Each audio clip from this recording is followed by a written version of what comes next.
না ভাই, কোনো সমস্যা নেই, আমার কাছেই আছে। এমন হলোই দাঁড়া। আচ্ছা ভাই, তাহলে রাখতেছি। করছি কি, তোর কি ক্ষতি করেছি আমি? গ্রামে আমি কোনো জায়গায় যাতে পারতেছি না, সবাই আমার দেখে সিসি করতেছে। বুঝলাম না তো ভাই, আপনি হঠাৎ করে আমার উপর রাগ দেখাচ্ছেন। আমি তো আপনার নামে মিথ্যে কোনো কথা কইনি যে গ্রামের লোক আপনার দেখে সিসি করবে। থাম তুই। গ্রামে আমার একটা মান সম্মান ছিল, সেটা নষ্ট করে দিছিস তুই। তোর কোন পাকা ধানে মই দিছি আমি? আমি এরকম কোনো কাজ করিনি যে গ্রামের লোক আমার দেখে সবাই সিসি করবে। চুপ করেন ভাই, আপনি এরকমও কোনো কাজ করেননি যে গ্রামের লোক আপনারে বাহবা দেবে। আপনি কি কাজ করেছেন তাহলে আপনি মনে করে দেখেন।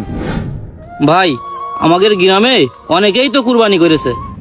গ্রামে কমপক্ষে 20টা ঘর আছে, দরিদ্র ফ্যামিলি। তা সবাই কি কুরবানির মাংস পাইছে? কেন পাবে না কেন?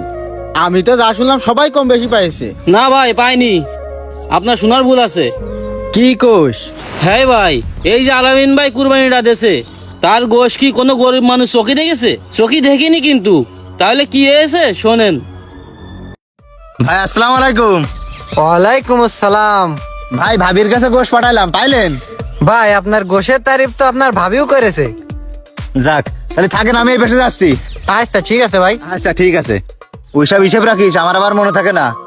ও টনি বিয়াই, এই যে বিয়াই। বাড়ি যে গোশটা পাঠাইলাম পাইছেন তো? হ্যাঁ বিয়াই, পাইছি। যাক। বিয়াই চা খাই না যান। ভাই, এখন আর চা খাচ্ছি না।